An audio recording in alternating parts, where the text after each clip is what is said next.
नमस्कार दोस्तों, आज के वीडियो में आप सभी का बहुत बहुत स्वागत है। दोस्तों, सोमवार यानी 1 जुलाई को देश भर में 3 नए आपराधिक कानून लागू हो गए, जिसके कारण अब कानून की धाराओं में परिवर्तन हो गया है। पहले अक्सर फिल्मों में हम लोग देखते थे कि जज साहब कोर्ट में मुजरिमों को दफ़ा 302 के तहत उम्र कैद की सज़ा या फांसी की सज़ा सुनाने का डायलॉग बोलते थे। लेकिन 1 जुलाई से प्रभावी नए कानून के बाद अब यह डायलॉग कहना सही नहीं होगा, क्योंकि 302 के तहत मिलने वाली सज़ा अब बदलकर 103(1) में हो गई है। इसीलिए इस डायलॉग को बोलना अब गलत होगा। तो चलिए इस वीडियो में हम लोग चर्चा करते हैं कि ये नए कानून क्या है, इस कानून में क्या क्या नई नई चीज़ें शामिल की गई है। तो चलिए वीडियो स्टार्ट करते हैं। सबसे पहले आप लोग को बता देता हूँ कि 1 जुलाई से पहले अपने देश में 3 तरह के क्रिमिनल लॉ चलती थी। पहली थी भारतीय दंड संहिता 1860, दूसरी थी भारतीय साक्ष्य अधिनियम 1872 और तीसरी थी दंड प्रक्रिया संहिता 1973। लेकिन 1 जुलाई से देश में ये तीनों कानून को समाप्त कर नया कानून लाया गया है। भारतीय दंड संहिता 1860 की जगह पे भारतीय न्याय संहिता 2023 लाया गया है।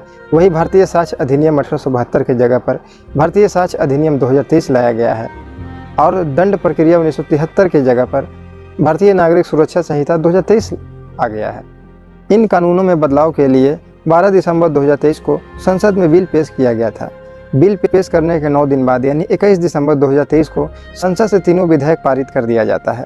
फिर उसके 4 दिन बाद 25 दिसंबर 2023 को राष्ट्रपति ने तीनों विधेयक को मंजूरी कर देते हैं। 24 फरवरी 2024 को केंद्र सरकार ने कानून लागू करने की तारीख घोषणा की थी। 1 जुलाई 2024 को तीनों आपराधिक कानून देश भर में लागू हो गया है।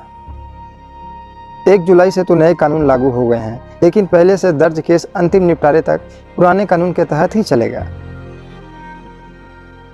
चलिए अब जानते हैं कि नए कानून में क्या क्या बदलाव किए गए हैं।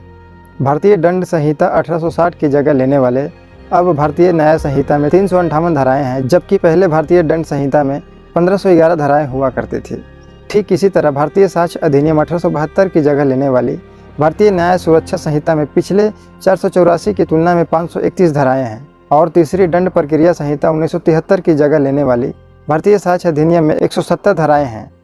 ये पिछले कानून में 166 से थोड़ी अधिक है। नए कानून में बड़े परिवर्तनों में अगर देखें तो इसमें राजद्रोह वाले पॉइंट को हटा दिया गया है। पहले किसी को भी धोखाधड़ी या ठगी करने वाले व्यक्ति को हम लोग बोलचाल की भाषा में 420 कह के बुलाते थे। यह 420 वाला डायलॉग भी काफ़ी प्रसिद्ध हो गया था। लेकिन अब नए कानून में धोखाधड़ी पे लगने वाले धारा को चेंज कर दिया गया है। नए कानून के तहत अब 318(4) लगेगी। नए कानून के मुताबिक आपराधिक मामलों में सुनवाई समाप्त होने के 45 दिन के भीतर फैसला आएगा। पहली सुनवाई के 60 दिन के भीतर आरोप तय किए जाएंगे।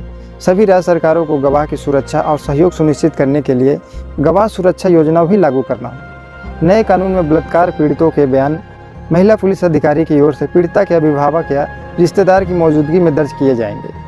मेडिकल रिपोर्ट भी 7 दिन के भीतर पूरी होनी चाहिए। नए कानून में महिलाओं और बच्चों के खिलाफ अपराध पर एक नया अध्याय जोड़ा गया है। इसमें बच्चों को खरीदना या बेचना जघन्य अपराध की श्रेणी में रखा गया है, जिसके लिए कड़ी सजा का प्रावधान किया गया है। नए कानून में नाबालिग के साथ सामूहिक बलात्कार के लिए मौत की सजा या आजीवन की कारावास की प्रावधान रखा गया है।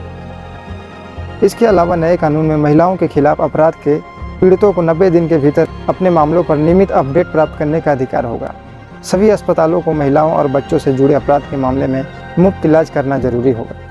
इसके अलावा इलेक्ट्रॉनिक संचार के माध्यम से घटनाओं की रिपोर्ट की जाँच की जा सकेगी, जिससे पुलिस स्टेशन जाने की जरूरत समाप्त हो सकेगी। साथ ही साथ व्यक्ति FIR को अपने अधिकार क्षेत्र वाले थाने के बजाय कहीं से भी दर्ज करवा सकता है। नए कानून में अब गंभीर अपराधों के लिए फॉरेंसिक विशेषज्ञों को घटना स्थल पर जाना और सबूत को इकट्ठा करना अनिवार्य हो गया है। नए कानून में लिंग की परिभाषा में अब ट्रांसजेंडर लोग भी शामिल होंगे, जो समानता को बढ़ावा देता है। नए कानून में पहले बार EFIR का प्रावधान किया गया है, मतलब इलेक्ट्रॉनिक FIR। नागरिकों की सुविधा सुनिश्चित करने के लिए पहली बार 0 FIR की शुरुआत होगी। अपराध कहीं भी हुआ हो उसे अपने थाना क्षेत्र से बाहर भी रजिस्टर किया जा सकेगा। अपराध रजिस्टर होने के 15 दिनों के अंदर संबंधित थाने को भेजना होगा।